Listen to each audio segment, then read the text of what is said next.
Okay, so we're going to read Power in Place by Deloria Jr. and Daniel Wildcat.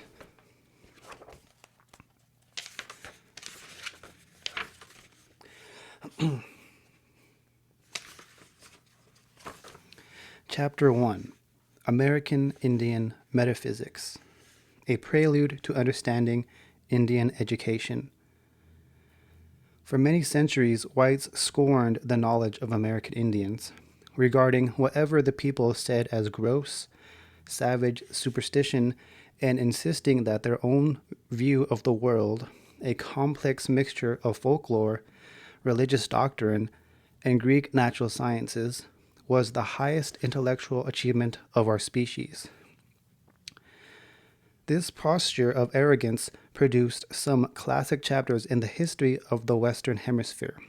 Ponce de Leon, wandering around the southeastern United States, vainly searching for the fountain of youth. Swedish immigrants on the Delaware River importing food for 30 years because they could not grow anything in this country, and the Donner Party resorting to cannibalism because of their fear of the local Indians. In recent years, there has been an awakening to the fact that Indian tribes possessed considerable knowledge about the natural world. Unfortunately, much of this appreciation has come too late to enable anyone, white or Indian, to recapture some of the most important information on the lands, plants, and animals of the continent. In a parallel but unrelated development, Indian religious traditions are now a major interest to whites, whose own religious traditions have either vanished or been swamped in reactionary fundamentalism. Fluctuating between a recognition of Indians' practical knowledge about the world and outright admiration for their sense of the religious is unsettling and non-productive. It does not attribute to Indians any consistency, nor does it suggest that their views of the natural world and religious reality had any more correspondence and compatibility than do Western religion and its science. Instead of talking of an Indian science or even an Indian religion, we should focus on our attention on the metaphysics possessed by most American Indian tribes and derive from this central perspective the information and beliefs that naturally flowed from it. Metaphysics has had a difficult time regaining its intellectual respectability in Western circles. Its conclusions were greatly abused by generations of Europeans who committed what Alfred North Whitehead called the fallacy of misplaced concreteness, which is to say that after they reached the conclusions to which their premises had led them, they came to believe they had accurately described ultimate reality. Metaphysics need not bear the burden of its past, however. If we understand it as simply the set of first principles we must possess in order to make sense of the world in which we live. In this sense, the Indian knowledge of the natural world, of the human world, and whatever realities exist beyond our senses has a consistency that far surpasses anything devised by Western civilization. The best description of Indian metaphysics was the realization that the world and all its possible experiences constituted a social reality, a fabric of life in which everything had the possibility of intimate knowing relationships because, ultimately, everything was related. The world was a unified world, a far cry from the disjointed, sterile, and emotionless world painted by Western science. Even though we can translate the realities of the Indian social world into concepts familiar to us from the Western scientific context, such as space, time, and energy, we must surrender most of the meaning in the Indian world when we do so. The Indian world can be said to consist of two basic experiential dimensions that, taken together, provided a sufficient means of making sense of the world. These two concepts were place and power, the latter perhaps better defined as spiritual power or life force, familiarity with the personality of objects and entities of the natural world, enabled Indians to discern immediately where each living being had its proper place and what kinds of experiences that place allowed, encouraged, and suggested. And knowing places enabled people to relate to the living entities inhabiting it. Western scientists frequently suggest that the Indian way of looking at the world lacked precision because it was neither capable of nor interested in creating abstract concepts or using mathematical descriptions of nature. But, as Carl Jung pointed out with respect to the so-called primitive mind, once a person knew the place of things, a mere glance was sufficient to replace counting, and in most instances was more accurate. The Indian mind was considerably more interested in learning the psychological characteristics of things than in describing their morphological structure. Hence, in some instances, when defining common personality traits that people and animals shared, the Indians seemed to be talking nonsense. He or she appeared to be combining aspects of things that, at first glance, could not and should not be together. Today, as Western science edges once Western science edges ever closer to acknowledging the intangible spiritual quality of matter and the intelligence of animals, the Indian view appears increasingly more sophisticated. Indian students today are confronted with the monolith of Western science, when they leave the reservation to attend college. In most introductory courses, their culture and traditions are derided as mere remnants of a superstitious Stone Age mentality that could not understand or distinguish between the simplest of propositions. Additionally, they are taught that science is an object and precise task performed by specialists who carefully weigh the propositions that come before them. Nothing could be further from the truth. Western science traditionally represents the consensus of the established scientists who almost always reject new ideas out of hand and spend their time gathering evidence to bolster outmoded paradigms. Most of the progress made by Western science has been made by amateurs and martyrs who have been disparaged and cursed in their lifetime, only to be canonized by a new generation that has learned to accept the smallest of changes with more grace than their parents and teachers. Indian students are further misled by outrageous claims made by science, which suggest that the various fields of inquiry, if taken together, represent the sum total of human knowledge. In fact, almost all of the Western science is reductionist in nature and seeks to force natural experience and knowledge into predetermined categories that ultimately fail to describe or explain anything. The whole process of Western science is that finding common denominators that can describe large amounts of data in the most general terms, rejecting anything that refuses easy classification as anomalous, existing outside the generally accepted labels, and therefore not to be given standing or serious attention. This way of gathering information about the world and ourselves is, of course, absurd. One of the most painful experiences in American Indian students is to come into conflict with the teaching of science that purport to explain phenomena already explained by tribal knowledge and tradition. The assumption of the Western educational system is that the information dispensed by colleges is always correct, and that the beliefs and teachings of the tribe are always wrong. Rarely is this the case.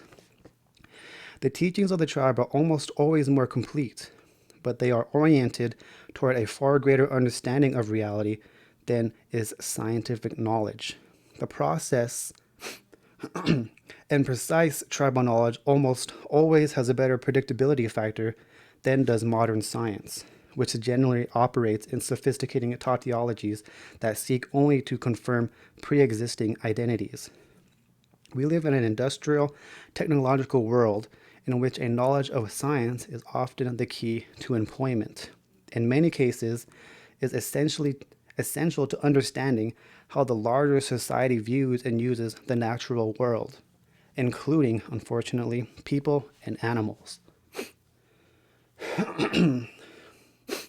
Western science has no moral basis and is entirely incapable of resolving human problems except by the device of making humans act more and more like machines. Therefore, Indian students, as they study science and engineering, should take time and make the effort to regain a firm knowledge of traditional tribal lore. Even if many of the stories seem impossible under existing scientific explanation of phenomena, Indian students should not easily discard what their tribes have traditionally believed. There is most assuredly a profound knowledge present in many things that tribes have preserved. Richard Ford's article, Science in Native America, is a good representative piece recognizing the knowledge of Indians. It fairly surveys the various aspects of knowledge that Indians had and gives reasonable explanations of some of the ways in which our ancestors understood natural phenomena. Considering the present state of things, it is important for scholars such as Ford to begin to help us break the ice of ignorance and neglect that has been thrust upon our traditions for more than half a millennium. Without the voices of respected white scholars, there is little chance that we can get sufficient attention from the scientific establishment in order to plead our case. But we must remember that every article attempting to discuss this problem should be understood as a call for each of us to enter into the exchange of knowledge. In this sense, Ford calls us as Native Americans to become more truly scientific, to offer our knowledge to the larger benefit of our species. We must not, however, rely on the assistance of sympathetic non-Indian thinkers for guidance, as they often do not see the kinds of relationships that traditional Indian knowledge reveals. The current tendency of younger Indian scholars is to find where the tangent points exist within Western science and to proclaim, quite rightly, that Indians arrived at the same conclusions using much different epistemology or metaphysics. Recognizing these points where communication is possible is but halfway to the goal. We may grant that the energy described by quantum physics appears to be identical to the mysterious power that almost all tribes accepted as the primary constitute of the universe. But what does this conclusion say about the theories of disease, powers of spiritual leaders, or interspecies communications with sympathetic birds and animals? Surely, when we reach these conclusions, we should see more clearly how Indians then accommodated their ways of living to this knowledge. Most adventures in metaphysics attempt to fix upon a few basic concepts and, using these abstract ideas, explain the remainder of the experiential world in those terms. Indians use a peculiar way of maintaining a metaphysical stance that can be best termed as suspended judgment. People did not feel it obligatory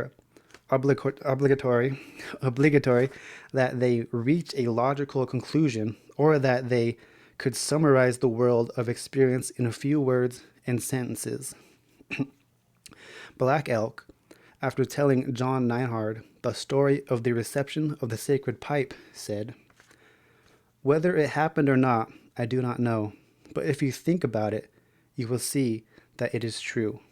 The hallmark of the true Indian philosopher was the ability to hold in suspended judgment the experiences he or she enjoyed or was told, and to file away that bit of knowledge until the time when more data of closely related content came his or her way. Indian students, therefore, should consider themselves to be standing in the shoes of their grandparents as metaphysicians. While specific answers are required within the context of Western science, we should remember that these answers are only a temporary statement that is subject to rejection or further refinement at any time. If the non-Indian or even Indian teacher or professor absolutely insists that a certain conclusion is true, remember the grievous sin of the Western mind: misplaced concreteness, the desire to absolutize what are but tenuous conclusions. Students should further remember that while the Indian knowledge is designed to relate to other kinds of experience and knowledge, Western science does not necessarily form a unity. In the reduction of knowledge of phenomena to a sterile, abstract concept, much is lost that cannot be retrieved. By maintaining the personal involvement typical of wise Indian elders, the students should be able to maintain themselves as practical and competent metaphysicians. Oh, man. Okay, Chapter 2, Indigenizing Education Playing to Our Strengths, Daniel Wildcat. Power in place constitutes a declaration of American Indian intellectual sovereignty and self-determination. It is essentially a tribal, intellectual, and moral mandate requiring action. Unless we want our current educational system to be our contemporary political structures and practices, which all too often merely reflect the dominant society's institutions. Consequently, the decision to begin a discussion of American Indian education with the consideration of metaphysics is challenging and well-founded. Even a cursory examination of the numerous problems facing modern technological societies and the failure of modern education systems to find solutions to these problems, which are essentially moral and ethical in character, suggests something is fundamentally amiss in the dominant education systems of the United States.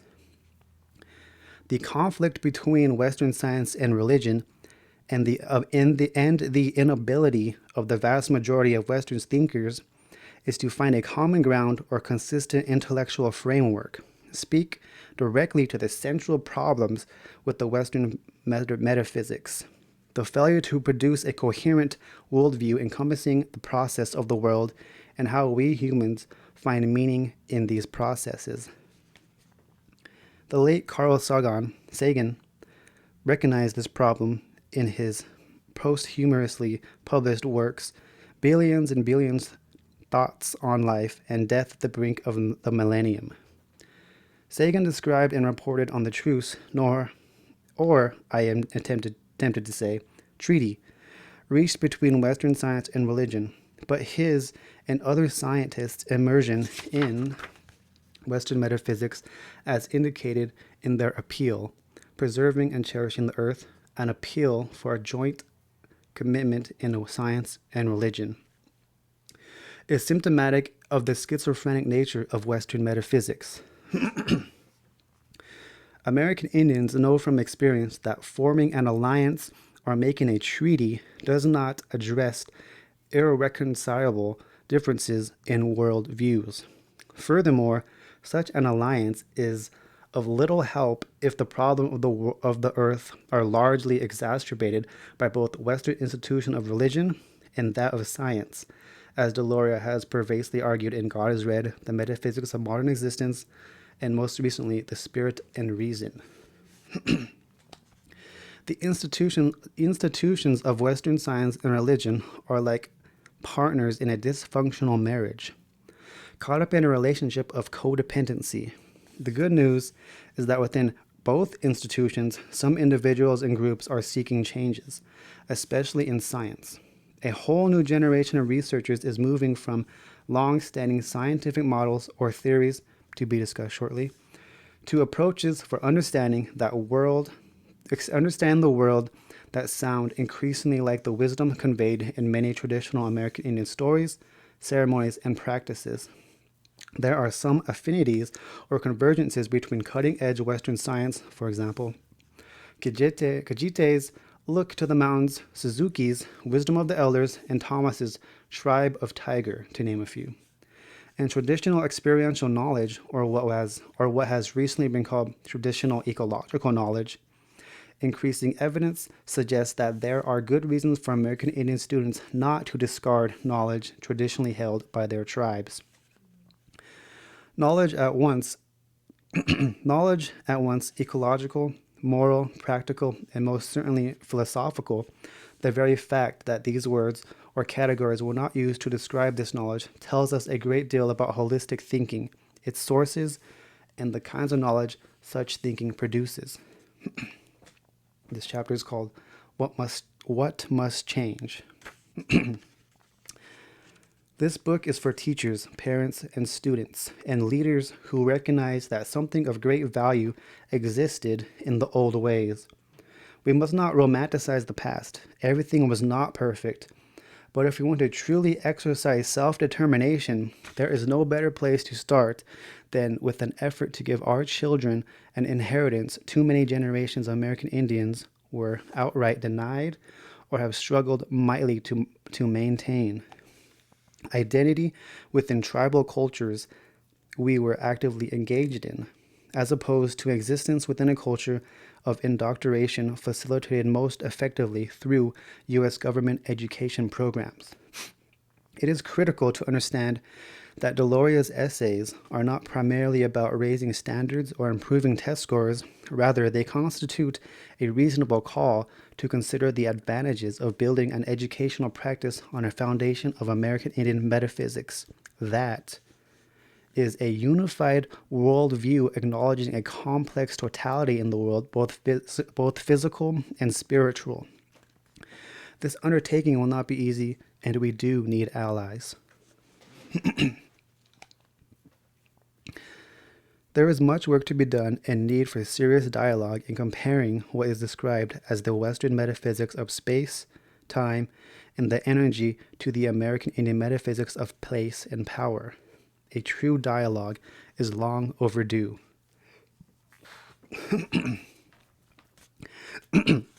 With respect to mortality, the dialogue is easily started with the explicit rejection of what arch-conservative William Bennett has called the need to fix or find the moral compass. Beginning a dialogue with a map, so to speak, of Western civilization's metaphysical landscape is critical, for it is distorted and consequently its moral compass is askew. Unlike William Bennett's reformist solution to the problems facing American education, going back to the core values of Western civilization, Deloria argues that the very tradition and system of knowledge Bennett wants Americans reconnected to is actually the problem. Consequently, we must begin a discussion of education in America with the metaphysical assumptions of Western civilization implicit in and underlying modern notions of curriculum and pedagogy, given that so little attention is paid to the topic today. The problem with Indian education in America is really the problem of education in America. Regardless of whether recipients of the education are, figuratively speaking, red, yellow, black, or white. Of course, the historical racist character of American education cannot and should not be minimized. Rather, the point ought to be that the early formulation of Indian education, as articulated by its architects, should have been seen as the miner's canary, warning of problems with the underlying assumptions implicit in Western civilization and its system of education. For all of the fuss about innovation in educational methods, curriculum, and pedagogy today, it is worth noting that, with respect to higher education, the basic organization of institution, the division of subjects, and teaching methods have changed little since the establishment of the first colleges and universities in Europe during the 12th and 13th centuries. Curriculum at all of the level Curriculum at all levels of American education bears the largest imprint of Western metaphysics. It is easy to see the influence of Aristotle's categorizing of experience and knowledge at work in how we divide and teach subjects. The medieval division of the 7 liberal arts into the trivium, grammar, logic, and rhetoric, and quadrivium, geometry, astronomy, arithmetic, and music, conforms with Aristotle's philosophic division of subjects. The natural sciences, as we now recognize them, were not added until the 18th and 19th centuries. Aristotle's legacy within Western metaphysics, especially as it continues to shape Western notions of education, cannot be underestimated. Higher education in America is one of the most conservative Western cultural institutions in America. The fact that obtaining a higher education is a widely accepted goal in America suggests that elementary, middle, and secondary schools are critical in preparing students to succeed in an institution more representative of Western metaphysics than any other. Therefore, the hope for American Indian education lies first in the explicit identification of features of the Western tradition or worldview that produce many of the problems we are immersed in today, and second, in the active reconstruction of indigenous metaphysical systems, which, I believe, result in experiential systems of learning. This chapter is called Western Science, Materialism, and Machine Metaphysics. The first task can be accomplished by articulating the main features of the Western tradition and then counterpoising key features of American Indian or indigenous North American metaphysics. For example, most of science continues to reduce reality to a physical world. Consequently, knowledge itself becomes reduced to generalized principles by which atoms, genes, or things appear to act. The method of inquiry, the methodology of science, is reduced to essentially taking things apart, dissection, whether on a lab table or in a controlled environment. In spite of new research in the areas of ecology, complexity, and phenomenon of chaos, the process of emergence, and much of the cutting-edge physics science has taught in most schools is reductionist. In terms of what counts as reality, knowledge, and the appropriate methods for acquiring knowledge. If one doubts this characterization, one need only look at the talented ecologist E.O. Wilson's commentary for the sequential of the American Indian Association for the Advancement of Science, Integrated Science in the Coming Century of the Environment. Wilson reduces life itself to genetic mechanisms, although this reductionism does not keep him from concluding the unavoidable complement of the reductionism is synthesis. But a synthesis at what level? Based on what metaphysical assumptions? Wilson's answer is clear. A unified system of knowledge in the natural and social sciences, as well as the humanities, will be integrated at the level of biology and chemistry. The problem of understanding life is merely a question of measurement, of developing the tools, technology, for unlocking the mysteries of life found in the microscopic particles, parts and pieces, of genes, and telescopic exploration into the birth of galaxies. The popular and published works of Wilson and neo-Darwinist Richard Dawkins of the selfish gene fame suggests the humanities, the social sciences, and psychology itself are reducible to chemical and biological, in other words, genetic structure.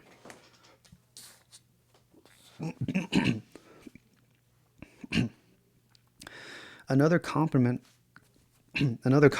complementary Another complementary and lingering feature of Western thought, albeit one increasingly under attack, is the idea of the world as a machine. The mechanist worldview continues to be applied to many of the physical sciences and biology, and as stated above, very quickly results in a methodology that is essentially dissective in character.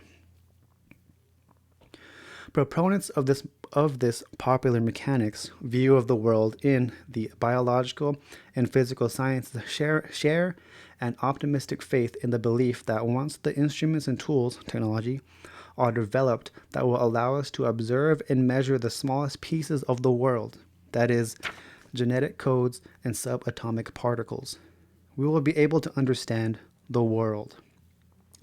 This view is strangely comforting to all who strive to arrive at objectable knowledge by taking themselves out of the picture, so to speak, by avoiding our own selves, emotions and feelings, attachments and dislikes, which arguably determine more of our everyday lives in the world than the biochemical processes identified in laboratories. Let's be clear. Certain things can be understood using the metaphysics of time, space, and energy. However, a great deal of what we experience cannot be explained within the metaphysics of Western science. And that is the critical point.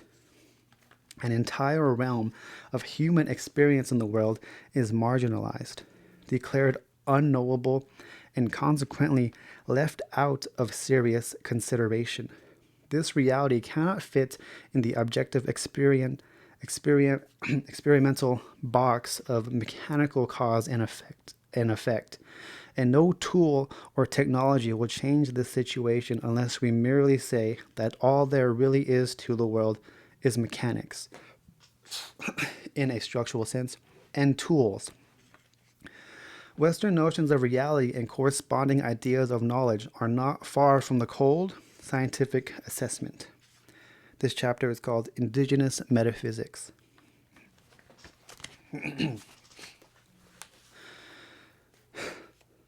Compare the scientific worldview to widely shared tribal views in which humans understand themselves to be but one small part of an immense, complex living system, something like Lovelock's Gaia hypothesis. This hypothesis offers a holistic worldview in the most profound sense, where attention to relations and processes is much more important, at least initially, than attention to the parts of our experience. I'm going to do that one again. Attention to relations and processes is much more important, at least initially, than attention to the parts of our experience. The point should be obvious. We, human beings, and in all our rich diversity, are intimately connected and related to, in fact, dependent on the other living beings, land, air, and water of the Earth's biosphere. Our continued existence as part of the biology of the planet is inextricably bound up with the existence and welfare of the other living beings and places of the earth. Beings and places understood as persons possessing power, not objects. Traditional American Indian culture practices actively acknowledge and engage the power that permeates the many persons of the earth and places, recognized as sacred not by human proclamation or declaration, but by experience in those places. And it is experience that shapes indigenous education and necessitates the awareness of self as crucial in order for knowledge to be obtained. In American Indian metaphysics, unlike the dominant system of Western metaphysics, awareness of oneself is the beginning of learning, and it certainly precedes the time most of us can think back to or remember. Child and cognitive psychologists now agree that most of the learning we do as human beings happens before we are 5 years old. A study of child development from an indigenous standpoint would lead to insights that popular causal models cannot. Deloria's formulation that power and place equal personality is ripe for exploration in the study of human development. Amongst so much sadness and dysfunctionality in our world today, it is at once sobering and energizing to think that what we might accomplish by giving our children something our parents and grandparents stubbornly held on to, but were never given the opportunity to openly embrace. A way of living that found lessons on humility, generosity, and hope in the world. Hope not for something in the distant future, but hope in the sense of acting with the confidence and expectation that something good will happen. Ask any child psychologist. Such a condition is not romantic, but crucial for the full development of healthy adults. A good deal of the ills surrounding us today are the fault of a society where children learn life lessons that make their formal education often seem meaningless. After all, most of what we know is not a result of the explicit pedagogy or teaching, it is learned through living. Many human beings seem so caught up in their machines and technology that they have forgotten or lost the very real sense of what it means to live. To make choices that enrich life as opposed to making existence more comfortable. Science has accomplished much in the latter case, and as Deloria notes, little in the former case. Western science has no moral basis and is entirely incapable of resolving human problems except by the device of making humans act more and more like machines. Making humans act more and more like machines, this may be the most modern of reductionisms. It also explicitly illustrates an increasingly impoverished notion of experience and reality, and one that, thankfully, increasing numbers of human beings are questioning. It is hard to understand someone if one is always controlling and taking it apart.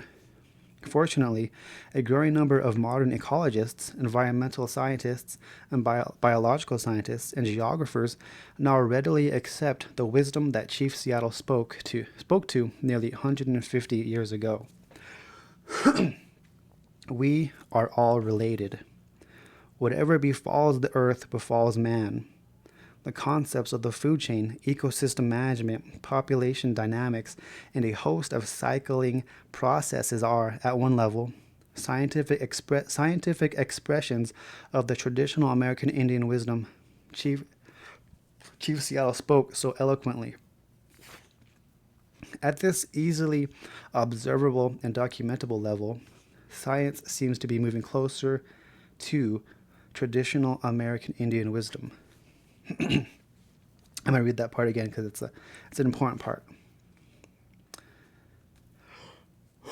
Fortunately, a growing number of modern ecologists, environmental scientists, biological scientists, and geographers now readily accept the wisdom that Chief Seattle spoke to nearly 150 years ago. We are all related. Whatever befalls the earth befalls man. The concepts of the food chain, ecosystem management, population dynamics, and a host of cycling processes are, at one level, scientific expressions of the traditional American Indian wisdom Chief Seattle spoke to so eloquently. At this easily observable and documentable level, science seems to be moving closer to traditional American Indian wisdom. At the most fundamental level, this interconnectedness, and relatedness of human beings to the earth provides the first principle for our rich spirituality. A spirituality that is literally grounded in our experience of the natural world as full of creation's power. A spirituality that denies the dichotomies that most often define Western religions. This is not romanticism. It is acknowledgement of the living people's experience, and something science too often antithesis its students are practitioners too. Anesthetizes. Can't say it. Anesthetizes. This chapter is called Playing to Our Strengths. It is at the level of experience that our traditional and ancestral indigenous scholars have left us the richest legacy. Insights of the processual, interconnected, and interrelated nature of the phenomenal world. Insights too often precluded by indoctrination in the metaphysics of Western science and, more generally, the modern Western worldview. At the heart of power and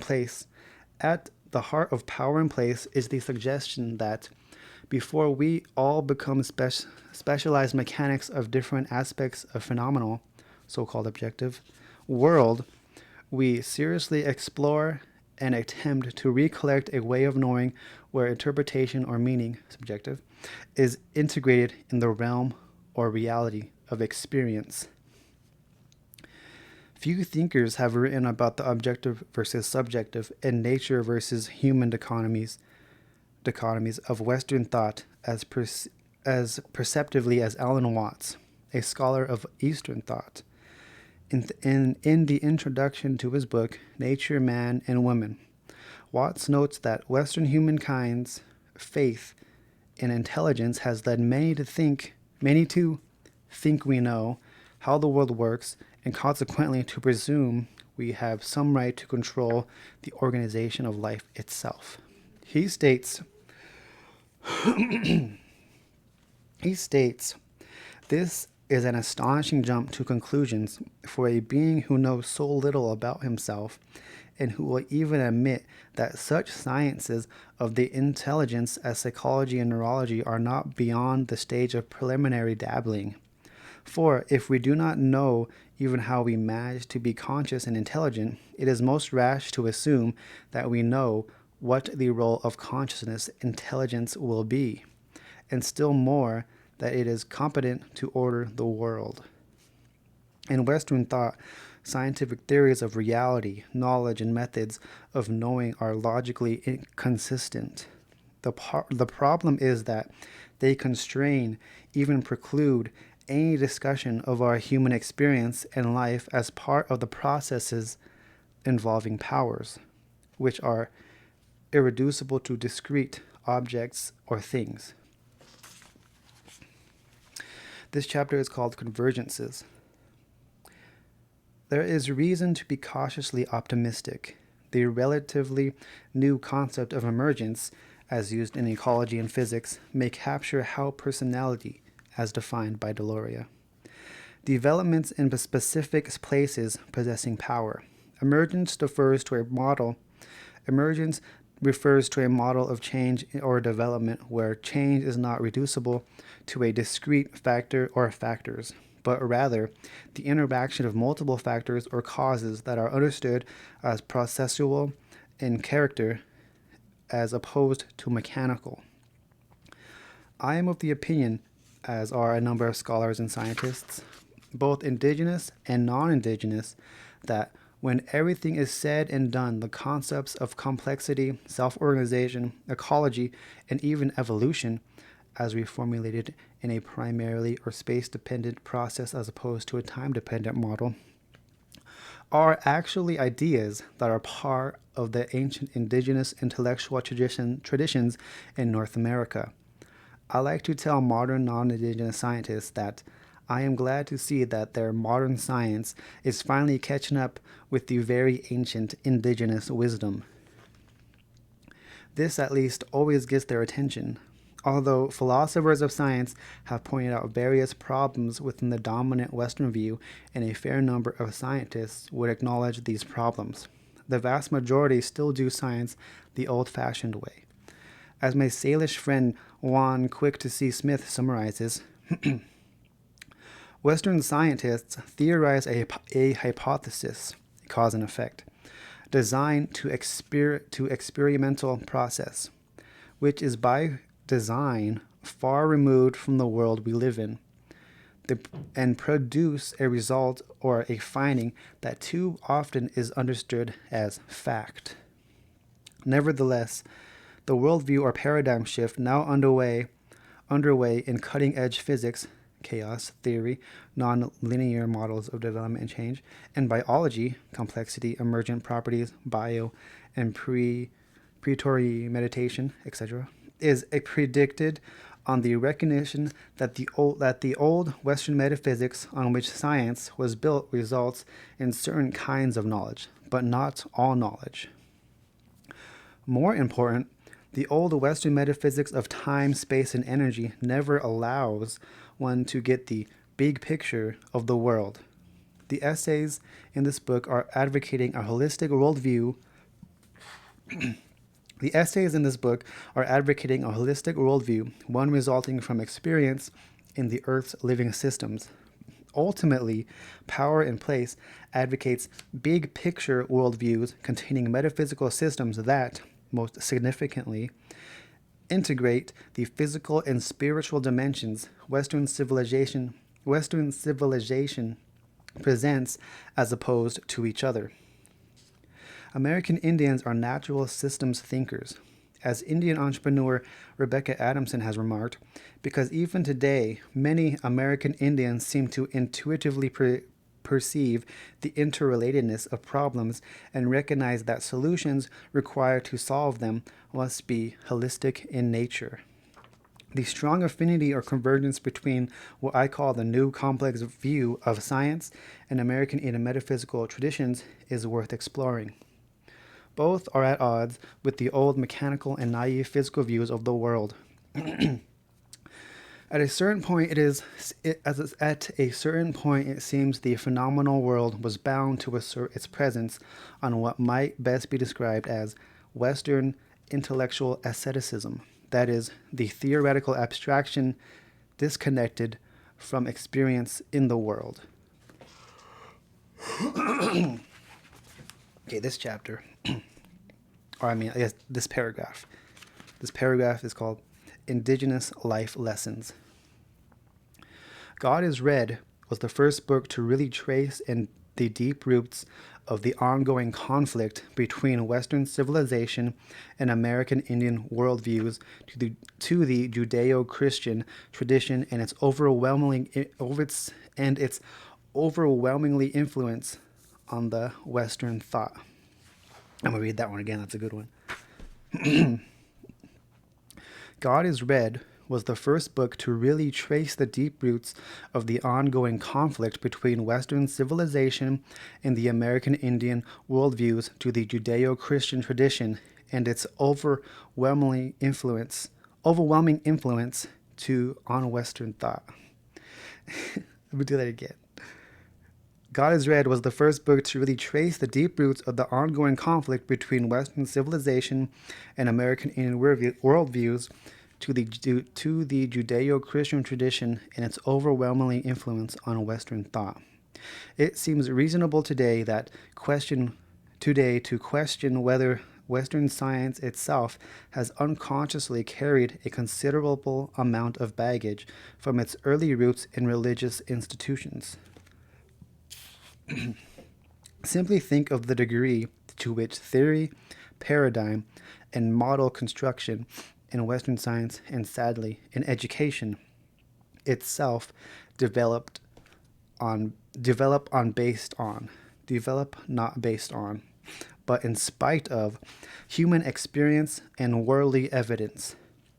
And the historical extrapolation from religious asceticism to scientific asceticism seems appropriate. The ultimate irony for the followers of enlightenment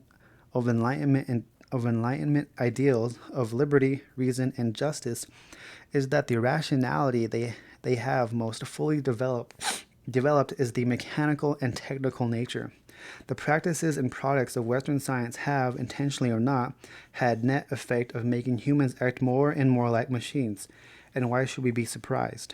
All the genuine enthusiasm for the final mapping of the human genome is an ex post facto demonstration of the extent to which Western science is preoccupied with with mechanics. If life itself is viewed mechanically, why should humans be any exception? Welcome to the Brave New World. Not Huxley's book, but the citadels of contemporary DNA science. Orwell's 1984 had it half right. Big Brother need not worry about watching you, nor you worry about being watched by Big Brother, so long as he is sure you are watching him. Imagine the influence of a culture that induces members to passively watch the news, advertisements, and TV sitcoms. We do indeed live in an industrial technological world, and many of us now reached the place where it seems important to ask why so many suffer emotionally, economically, physically, and spiritually.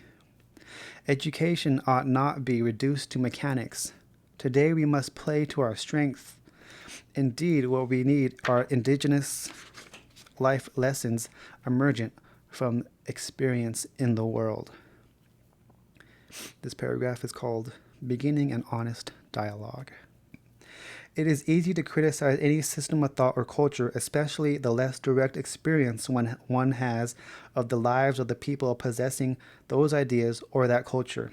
I hope these essays will not be read as a bashing of Western civilization, but rather as the beginning of a long overdue honest dialogue.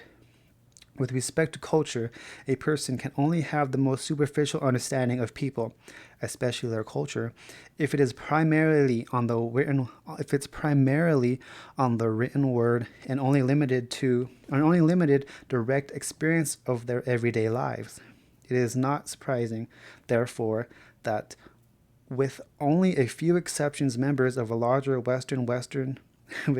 essentially Western or immigrant American culture have great difficulty understanding American Indian or indigenous North American peoples and their cultures. Of course, when the same logic is applied and the circumstances are reversed, most American Indians are prepared to understand and critique the Western traditions because they, like it or not, have a 5 centuries long history of being pushed and pulled into the dominant culture. Although the culture they experienced in the boarding schools could hardly be called normal or ordinary, even by Western standards. Indeed, the legacy of government in Periaqua boarding school, Periatrial boarding school experiences explains a significant degree of dysfunctionality found in American Indian institutions, communities, and homes, and has unintentionally formed the catalyst for some of the most hopeful developments to emerge for American Indians in the last half century. Today, most American Indians, such as they have received formal education and, until very recently, employment, have done so in the context of Western-inspired institutions. Amazingly, some have been able to hold on to many of their indigenous tribal beliefs, values, and practices alive within their native communities and reservations. The general point is that American Indian educators, in particular, unlike their non-native counterparts, are better prepared and well suited by experience to critically look at the deep roots of Western-inspired institutions and practices. Because of their and often multicultural experience, we can and should explore creative ideas and ways of establishing healthier Indian communities and sovereign Indian nations. Let us even go a step further. If we talk and you listen, as Deloria suggested 3 decades ago, non-natives might even learn something useful. Indigenous people obviously have benefited from some of the technological innovations developed by Western scientists. Unfortunately, the arrogance or faith instilled by Western civilizations claim to ownership of universal truth has, until now, dissuaded Americans from seriously listening to what American Indians have to say. Their loss is, I believe, great. For those non-Indians who choose to listen, the following is intended as an invitation to discuss. even exploration of some ground, literally and figuratively, seldom covered today. Few adults in the United States learn and work in institutions formed on principles outside of or distinct from a Western civilization. This includes most American Indians. Almost all Indian education studies, almost all Indian education studies, reports, and commissions have described, analyzed, and bemoaned a Western inspired institution built on curriculum, methodologies, and pedagogy consistent with the Western worldview. This this much studied educational system was, and sadly, remains too often directed toward cultural assimilation into the dominant society.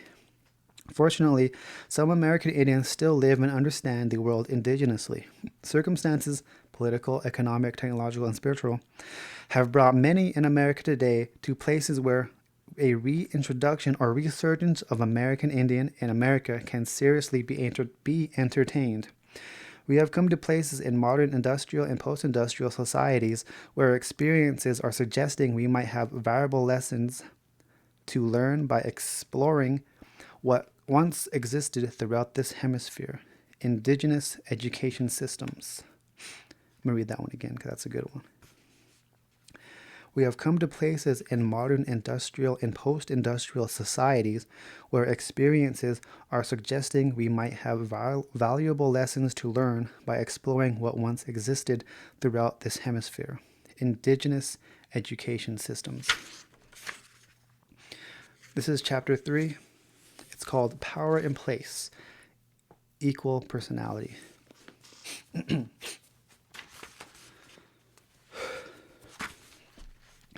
Western science revolves itself into certain laws that describe the natural world.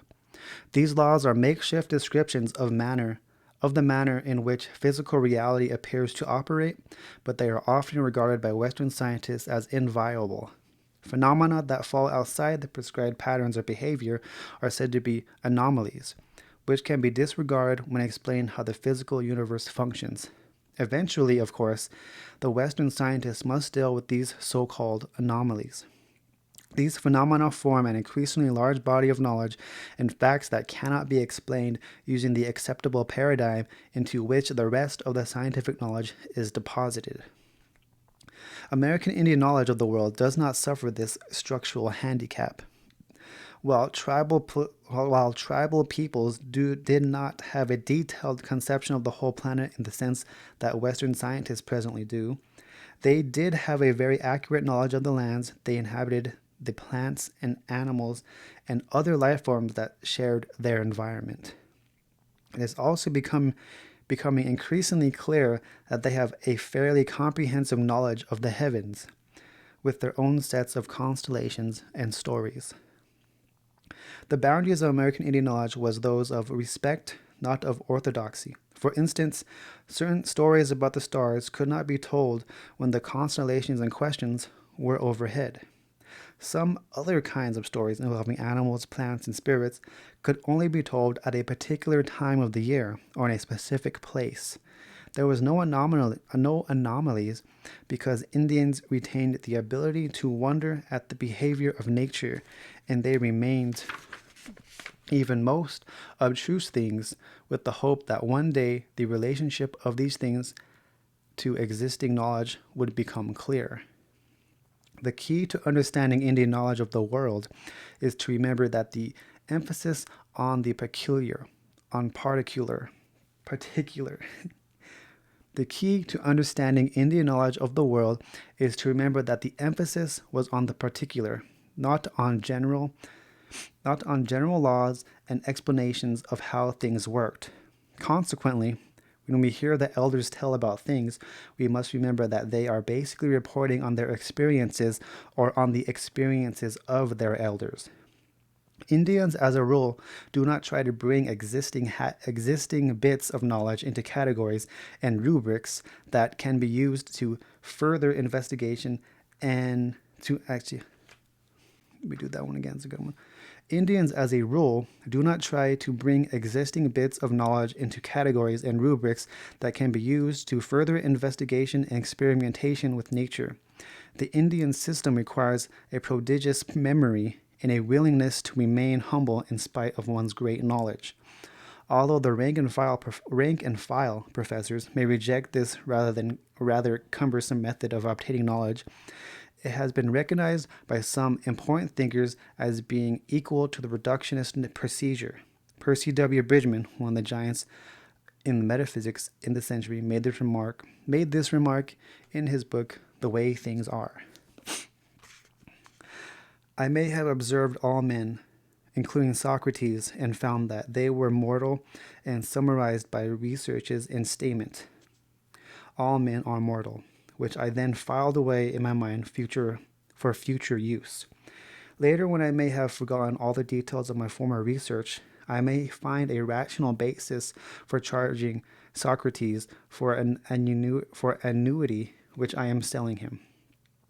And my assurance that Socrates is mortal, which I get from my mental file, guides me in setting my price. The syllogism thus has economic value for me in this situation.